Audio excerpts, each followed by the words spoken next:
Welcome to Jayanthi's kitchen. ನಾನಿವತ್ತು ಓಟ್ಸಿಂದ PAN cake ಮಾಡ್ತಾಯಿದ್ದೀನಿ. ಹೇಗೆ ಮಾಡೋದು ಅಂತ ನೋಡೋಣ. ಇದಂತೂ ಮಕ್ಕಳಿಗೆ ತುಂಬಾ ಇಷ್ಟ ಆಗುತ್ತೆ.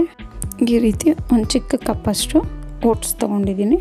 ಅದನ್ನು ಮಿಕ್ಸಿ ಜಾರ್ಗೆ ಸೇರಿಸ್ಕೊಂಡು ಪುಡಿ ಮಾಡ್ಕೊಳ್ಳೋಣ. ಇದೆಲ್ಲ ಪುಡಿ ಆದಮೇಲೆ ಒಂದು ಬೌಲ್ಗೆ ಸೇರಿಸ್ಕೊಳ್ಳೋಣ.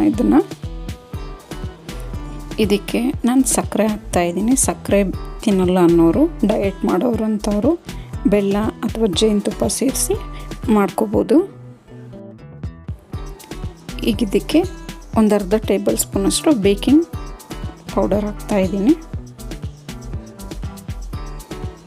ಈಗ ಒಂದು 4 ಟೇಬಲ್ ಸ್ಪೂನಷ್ಟು ಸಕ್ಕರೆ ಸೇರಿಸ್ಕೊತಾ ಇದ್ದೀನಿ. ಈಗ ಇದಕ್ಕೆ ಒಂದು ಮೊಟ್ಟೆ ಸೇರಿಸ್ಕೊತಾ ಇದ್ದೀನಿ.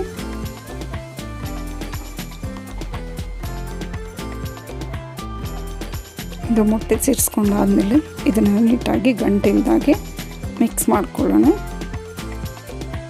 ಗಂಟಿಲ್ದಾಗೆ ನೀಟಾಗಿ ಮಿಕ್ಸ್ ಮಾಡ್ಕೊಬೇಕು. ಆಗ ಬ್ಯಾಟರ್ ಚೆನ್ನಾಗಿ ಬರುತ್ತೆ.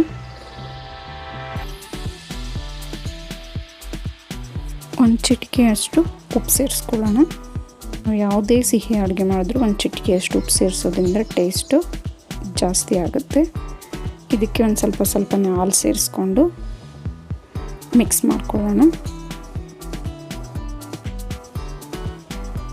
ಇದನ್ನೆಲ್ಲ ನೀಟಾಗಿ ಗಂಟಿಲ್ದಾಗೆ ಮಿಕ್ಸ್ ಮಾಡಿಕೊಂಡು ಇದನ್ನು ನೆನೆಯಕ್ಕೆ ಬಿಡೋಣ ಒಂದು 15 ನಿಮಿಷ.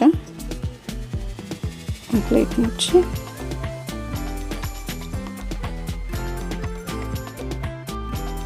ಈಗ 15 ನಿಮಿಷ ಆಗಿದೆ.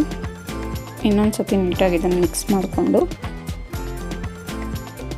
ಸ್ಟವ್ ಮೇಲೆ ತವ ಇಟ್ಕೊಂಡು ಅದಕ್ಕೆ 1 ಟೇಬಲ್ ಸ್ಪೂನಷ್ಟು ಎಣ್ಣೆ ಸೇರಿಸ್ಕೊಂಡಿದ್ದೀನಿ. ತವ ಕಾದ್ಮೇಲೆ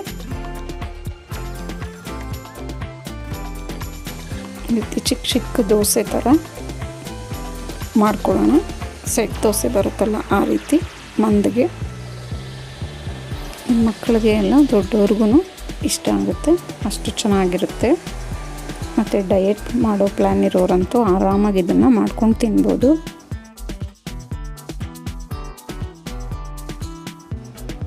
ಈಗ ಸುತ್ತ ಒಂದು ಅರ್ಧ ಟೇಬಲ್ ಸ್ಪೂನಷ್ಟು ಎಣ್ಣೆ ಸೇರಿಸ್ಕೊಳ್ಳೋಣ. ಡಯಟ್ ಮಾಡೋರು ಎಣ್ಣೆ ಬದಲಾಗಿ ತುಪ್ಪ ಹಾಕ್ಕೋಬೋದು.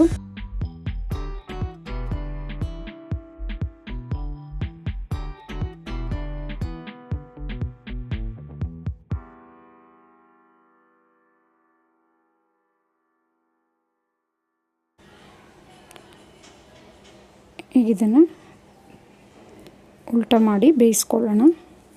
2 ಕಡೆ ಗೋಲ್ಡನ್ ಬ್ರೌನ್ ಬರೋವರೆಗೂ ಬೇಯಿಸ್ಕೊಂಡ್ರೆ ಸಾಕಾಗುತ್ತೆ. ಈಗ ಓಟ್ಸ್ ಪ್ಯಾನ್ ಕೇಕ್ ರೆಡಿಯಾಗಿದೆ. ಈಗ ರುಚಿಕರವಾದ ಓಟ್ಸಿಂದ ಮಾಡಿರೋವಂಥ ಈ ರೆಸಿಪಿ ನಿಮ್ಗೆ ಇಷ್ಟ ಆದರೆ ಲೈಕ್, ಶೇರ್ ಆ್ಯಂಡ್ ಸಬ್ಸ್ಕ್ರೈಬ್ ಮಾಡಿ. ನಿಮ್ಮ ಅನಿಸಿಕೆಯ ಅಭಿಪ್ರಾಯವನ್ನು ಕಮೆಂಟ್ಸ್ ಮೂಲಕ ತಿಳಿಸಿ. Thank you for watching.